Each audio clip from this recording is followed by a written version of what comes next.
ناظرین، گرد و پیش رضی کے ساتھ. اور آج آپ کو ظاہر ہے جب ہمارے پاس کرپشن کی کہانیاں آنے لگتی ہیں، جب کوئی اقتدار سے چلا جاتا ہے تو پھر اس زمانے کے جو بھی لوگ ہوتے ہیں ان کی کرپشن کی کہانیاں کچھ چھپی ہوتی ہیں، کچھ دبائی ہوتی ہیں، وہ سامنے آنے لگ جاتی ہیں. اور یہ کہانی جو ہے یہ سابق وفاقی وزیر ہیں انسانی حقوق کی، شیریں مزاری صاحبہ. شیریں مزاری صاحبہ عمران خان کے دور میں بڑی بلنٹ تھیں یہ بھی، اور ان کی صاحبزادی بھی، اور بڑے بولڈ ان کے بیانات آتے تھے، اور وہ بہت سارے امور پر اختلافی نوٹ بھی ان کے آتے تھے. اور وہ ہمیں اچھی اس لیے لگتی تھی کہ وہ انسانی حقوق کے بہت سارے معاملات میں بہت تگڑے انداز میں، جسے ہم کہتے ہیں نا، وہ دبنگ انداز میں بات کرتی تھیں. اور لیکن ایک کیس جو اب سامنے آیا ہے، اور وہ کیس جو ہے وہ اس نے بڑا حیران کیا ہے. اور وہ کیس ہے 50 سال پرانا کیس ہے، اور معاملات کیسے دبائے جاتے ہیں. اور آپ کو تو معلوم ہے ان کا بیک گراؤنڈ، جن کو نہیں معلوم ان کی اطلاع کے لیے عرض ہے کہ ان کا تعلق شیریں مزاری صاحبہ کا ہمارے خطے سے ہی ہے. اور سردار عاشق مزاری صاحب جو ہیں ضلع راجن پور کی تحصیل اجان سے، یہ ان کی صاحبزادی ہیں. اور ان کے پاس رجحان میں ان کی ہزاروں ایکڑ کی اراضی تھی. اور بھٹو دور میں ان کے والد سمیت تمام جو بھی فیوڈلز تھے، ان کی اراضی جو تھی، وہ جب بھٹو صاحب نے اصلاحات کا اعلان کیا، زرعی اصلاحات کا اعلان کیا، اور کہا کہ یہ اراضی جو ہے یہ ہم مزاروں میں تقسیم کریں گے اور باقی لوگوں کو تقسیم کریں گے، تو پھر ان کی اراضی ان سے حاصل کرنے کے لیے اقدامات کیے گئے. اور اس موقع پر یہ جو جتنے بھی فیوڈلز تھے، ان کے ظاہر پٹواریوں سے، محکمہ مال کے لوگوں سے تعلقات ہوتے ہیں. اب راجن پور کا فیوڈل ہو، مزاری، لغاری، جو بھی لوگ ہیں اس علاقے میں، وہ تو اس کو جب محکمہ مال کو کہیں گے تو وہ محکمہ مال والے اور باقی لوگ ان کے اپنے گھروں پر پہنچ جاتے ہیں. جیسے ہمارے سردار عثمان بزدار صاحب کے بارے میں معلوم ہے کہ یہ انہوں نے بھی، جو لوگ ان کے پاس جاتے تھے کچھ تحقیقات کے لیے یا کسی معاملے کی تفتیش کے لیے، تو یہ ان کے گھر پر بلاتے تھے اور کہتے تھے آپ بیٹھے رہیں اور معاملہ ہم نے سیٹل کر لینا ہے، بس آپ جائیں، میں دستخط کر دوں گا، میں کر دوں گا. اس قسم کے ان کے تعلق ہوتے ہیں. سو یہ مزاری صاحب نے بھی اسی طرح اس کو اپنے گھر پر بلایا اور ان اہلکاروں کو، پٹواری کو کہا کہ آپ میری اراضی جو ہے اس کو تقسیم کر دیں، کسی اور جگہ ڈال دیں ان کو. اور وہ جو بھی اراضی تھی، بہت ساری ان علاقوں میں ایسی ہوتی ہے جو چھپی ہوئی ہوتی ہے، کچے کے علاقوں کی زمینیں ہوتی ہیں اور بہت ساری ہوتی ہیں. تو انہوں نے مختلف کمپنیاں بنا کر تو ان کے نام یہ اراضی منتقل کر دی گئی، اور اس پر پھر ڈپٹی کمشنر کی مہر اور بہت ساری مہریں، تصدیق، محکمہ مال کا ریکارڈ، وہ سارا کچھ جو تھا نا، وہ انہوں نے جعل سازی کی اور ان کے والد نے مہریں لگا کر اور بنا کر وہ رکھ لیا. اور وہ جو اس زمانے میں جو تھے، بھٹو صاحب کے زمانے میں، یہ بھی پھر ظاہر صاحب ایسے کر رہے تھے، تو پھر انہوں نے لوگوں کے گھروں پر چھاپے مارے گئے اور ان کے گھروں سے ایسا ریکارڈ برآمد کر لیا گیا.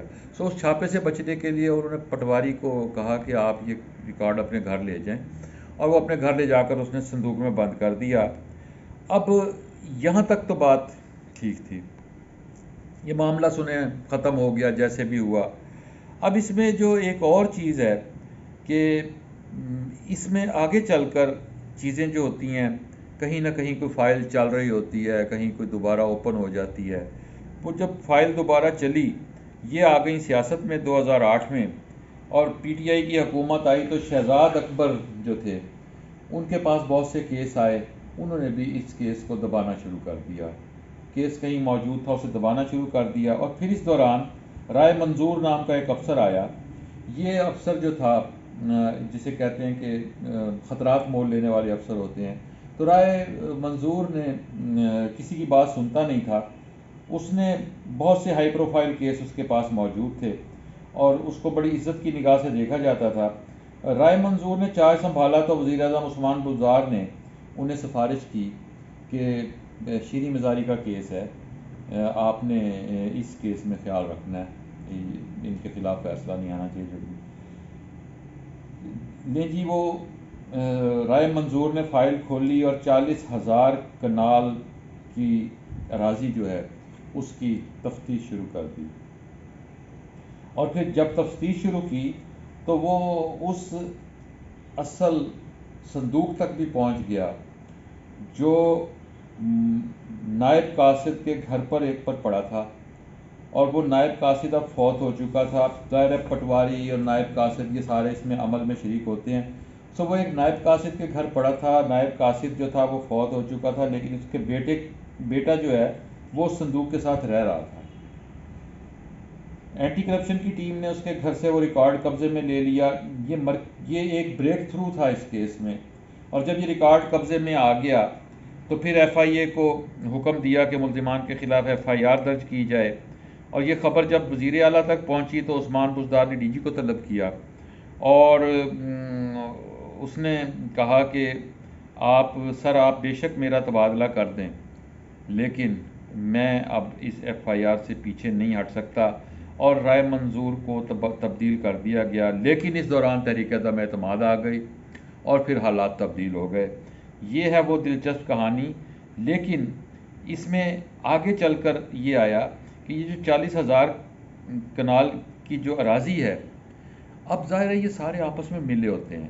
اب وزیر اعلیٰ تو اب نہیں رہے، لیکن اس اراضی کے حوالے سے جو اپ ڈیٹ ہے وہ یہ ہے کہ اپوزیشن کے کچھ لوگ جو ہیں، جو اب آج کل ہم ایک حکومتی پارٹی اور ایک اپوزیشن کوئی نون لیگ میں ہوگا یا جو بھی ہوگا، وہ بھی شیریں مزاری کو بچانا چاہ رہے ہیں، اور کہا یہ جا رہا ہے کہ اگر ان کو بھی اب بھی اگر یہ وقت گزر گیا اور وہ فائل کہیں اور گم ہو گئی تو پھر کیا بنے گا۔ لیکن اس میں اس سارے میں ایک اور دلچسپ بات بھی ہے، اور وہ یہ دلچسپ بات ہے کہ شیریں مزاری جو ہیں ان کا اصل نام شیریں مہر النساء مزاری ہے۔